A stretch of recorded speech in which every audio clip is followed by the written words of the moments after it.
Hello and welcome to Compassionate Living. This is a special segment that we're adding to the podcast for season 3, and it'll be taken over in conversation by an amazing story that Charlene, my sister, has been exploring with some lovely people from Malawi that she's gotten to know over the last 6-7 years. And before we dive into that story and she starts to take you down her voyage of discovery, I wanted to share with you that this segment is a way for us to reach out compassionately to other people, bring others to the forefront, have a way to take our skills that we have already and that may be helpful to other people that we can easily make things easier for other people in their lives, or to be able to honor or support people, maybe inspire them. And in that vein, this episode is sponsored by Dance Debut Inc. and the Cape Breton Tea Company. And we have a very special tea blend that we've put together for this particular episode. And so if you feel moved to order the tea, it'll be in the description, but it is the cbtcompany.square.site. And the tea that we have that's going to be used as a fundraiser is called Community, and it's Mission for Change. And we hope that you enjoy this segment of the podcast this year. And I so look forward to having my sister Charlene share her story. Thank you so much for being here, Charlene.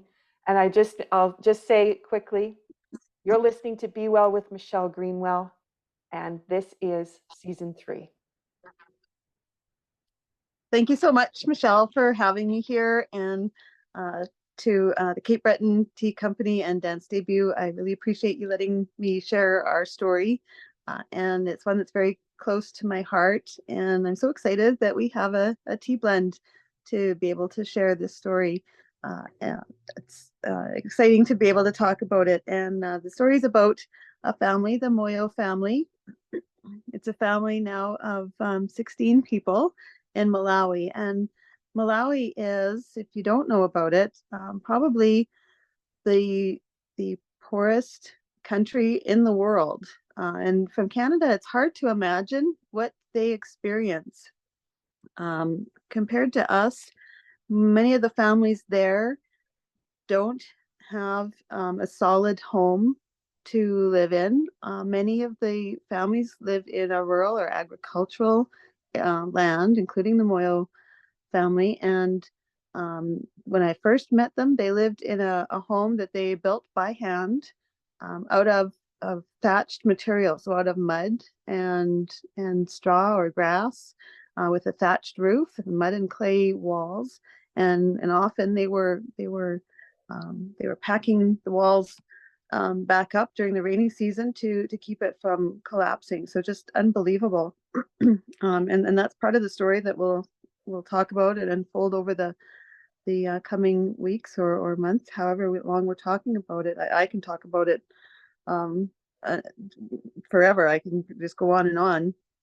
But right now, I wanted to talk, instead of going back the number of years that I've known them now, but to talk about the current situation. And most recently, in the last month and a half or so, hurricane or cyclone Freddie, I guess they called it, went through and devastated the Mozambique and Malawi area, and in the greater area. It was a huge, massive cyclone that went through and devastated it. Quite a worldwide event that was talked about, and it devastated the area where the Moyo family lives in southern Malawi. They were out of their home. They were detached from the roads and the areas where they live, and they were without food for over a week and a half, for a family of 16. So really quite a disastrous experience. They were, as a family of 16, they live in a rundown brick structure of 2 rooms now, since their own home was destroyed by another hurricane about a year and a half ago. And they've been trying to rebuild since then, but with the level of poverty that they have there, it's just an impossible task, really. So this latest cyclone set them back even further.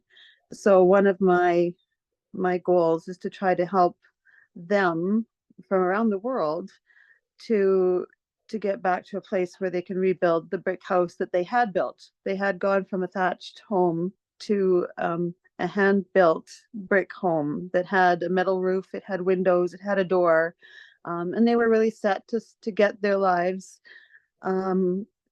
getting ahead. Their children were all in school. Their one son is in seminary school to be a pastor. All of their children are being educated.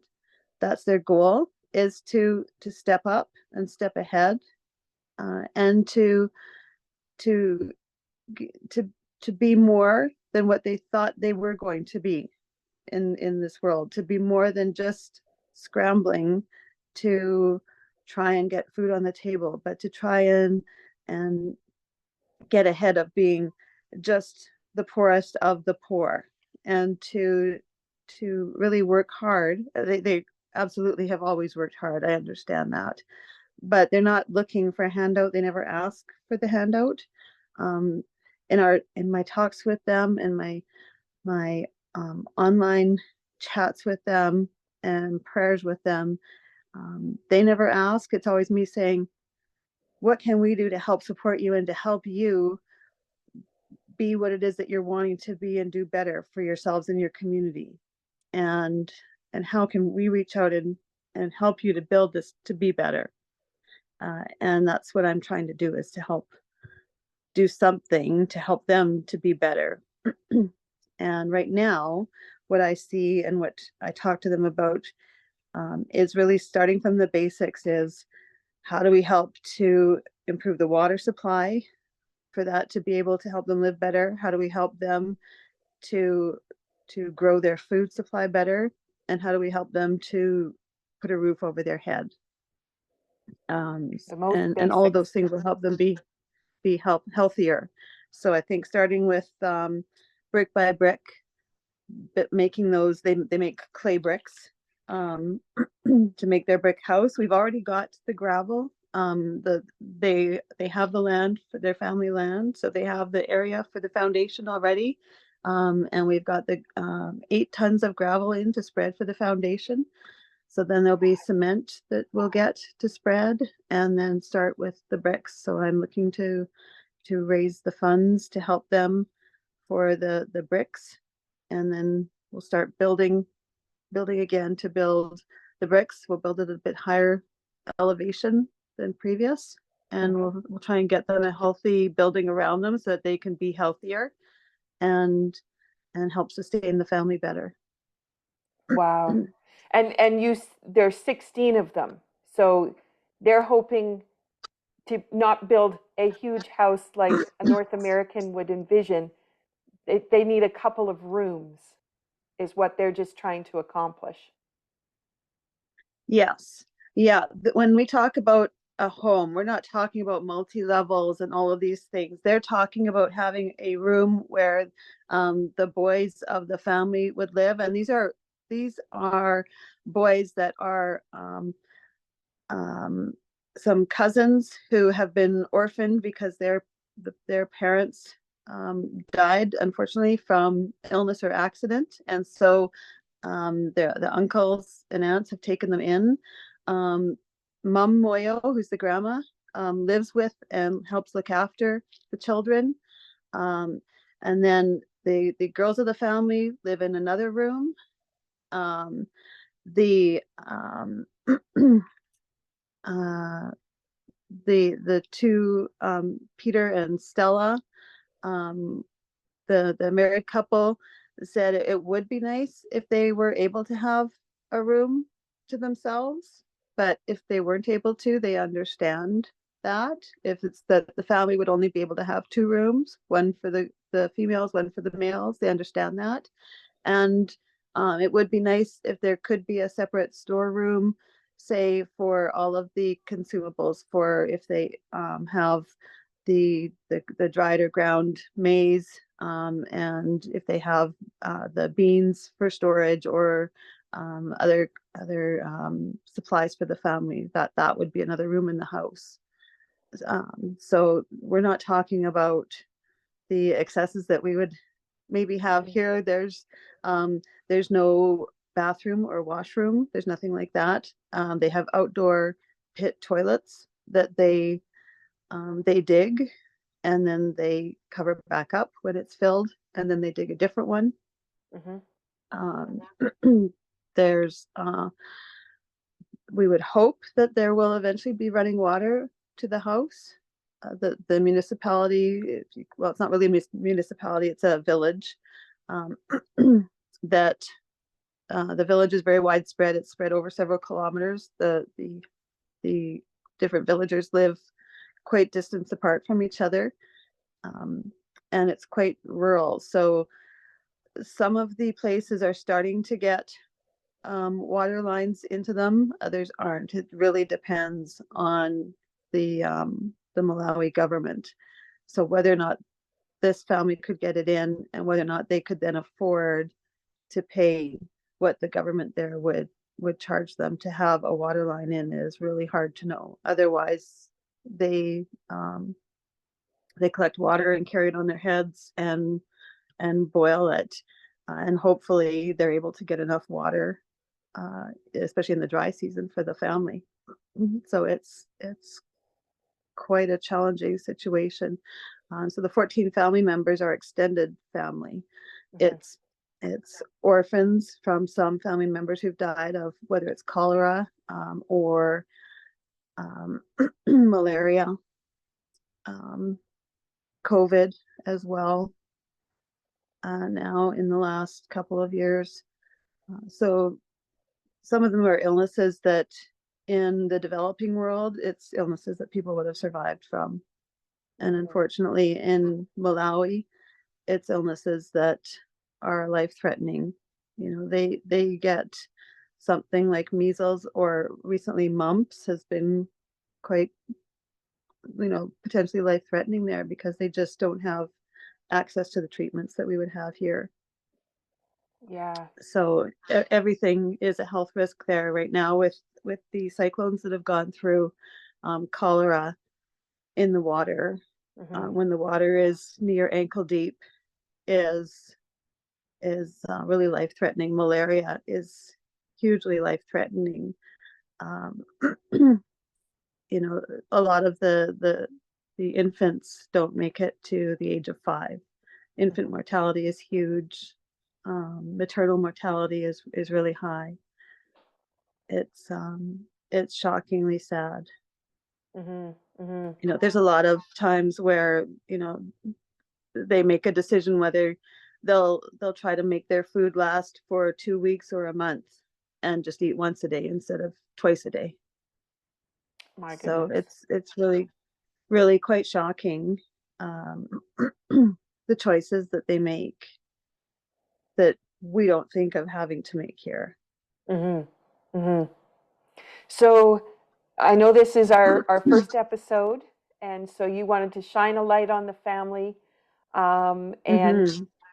let our listeners and viewers know that part of transformation that we have with this podcast this year is really about how we all make a difference, but some of it's how we step up ourselves to change, and then the other is how we look to where we Mm-hmm. can help assist with change. And you've been doing that for Absolutely. quite a while, and I know your relationship with them is through Messenger on Facebook, and being able to converse with them the best that you can, asking the right questions. And that's what I've so appreciated about talking to you about this, is how you've been able to ask the right questions to even discover how could we help, in what way can we help, and like you said, they're not going to ask for it specifically, but for us to understand some of these challenges that we just take for granted as little things in our lives that are a nuisance. Um, and for them, it's life or death. Yeah. But what's interesting too, their children that are in school, the middle child, David, is so interested in science, so interested in how everything works, and interested to know about technology, and he's sure that he can change the world. He's been exposed to some science and things in school, and he knows he's interested, and he wants to make a difference in Malawi and for their people and for the rest of the world. And Stephen, I mean, their first question every time that we talk is hello, Charlene, how are you? How are things for you? Are you okay? And what can we do for you? They want to know how they can help me, and they want to know if I'm okay, and how's my family, and what's going on there. And they want to know about us. They want to know what's going on in our life, and how do things work here, and how's my mom and dad. And oh no, is someone in our family sick? Well, can they pray for us? You know, they're concerned about us, and they want to know, there's snow.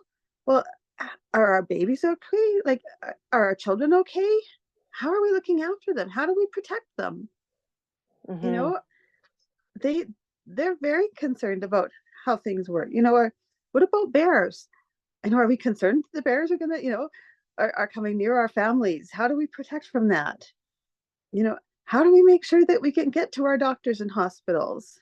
They're very curious and interested in things. Mm-hmm. They want to, if I tell them about something that's going on here, or something that we use here, they want to see a picture of it. They want an explanation of, well, how does that work? Practically speaking, what do we do for this or that? We very much have an an interchange and uh, a cultural exchange of information. um, and like I said, the children are very interested to know.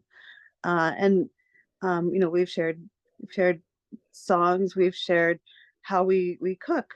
They want to know, what do we put on this meal or that meal? What do we use for a sauce? How do we eat this? How do we make this? How do Mm-hmm. we sew this?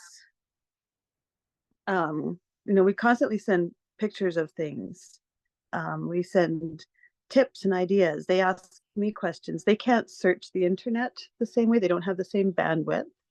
Mm-hmm. Um, so they ask me questions. I ask them questions. Um, when our grandmother died, um, Stephen sent me the prayer that I read for at her funeral.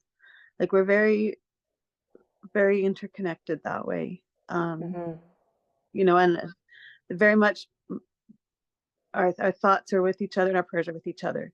So it's not a one way thing. Like, people all say, well, do you just send them money?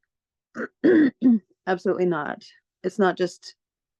It's not that I'm just a money tap for them. It's not. I get as much or more from them as they've ever got from me. I think I get more from them in what I receive from them as what they've Mm-hmm. ever got from me. It's Mm-hmm. absolutely inspirational, Mm-hmm. Mm-hmm. and absolutely transformative to my life, what I get from my relationship and contact with them. Mm-hmm. So it's a story I love to share about what I've learned. And I can hardly wait for it to unfold because it's Oh, such me an too. inspiration. And I think that our listeners are really going to be interested in the way that you have brought about change and the way that you introduce this amazing family.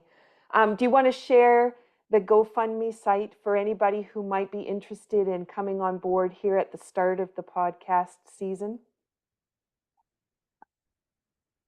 Sure. I have, it's Stephen Moyo's Mission for Change on GoFundMe. So we'll share the link below. And the site has changed over time because the needs have changed over time. But now we're using that to help raise money to help rebuild the home brick by brick, as I said. And like I said, we'll share that link, and we'll work to help build a roof again over their heads. And I really appreciate the opportunity here to share their story and share that link. And to Michelle and Dance Debut and Cape Breton Tea Company. Thank you very much. And you can also just enjoy a cup of tea and help them out, Exactly. which is absolutely a way to share and to spread the joy and share their mission. So I appreciate that chance too. And you also will be starting a blog as well, and that'll go into the description so people will be able to find it. So I just Yes. want And that will people, tell the story as well there. yeah, so that they'll Yes. be able to catch up. That's beautiful. Thank you so much for starting off this season, and I look forward to our conversations. Thank you, Charlene. Oh, me too. Thank you so much, Michelle. Season 3, we're devoting to the transformational process that happens when people reach into their authentic selves and create magic. Our session has several publications this year, and we hope they inspire and empower you to consider living your true heart's desire with love and compassion for others at the forefront. Thank you for joining us. This is Be Well with Michelle Greenwell, wishing you the courage to face your own transformation for the well-being of those who live around you or who maybe live on the other side of the world. Thanks so much.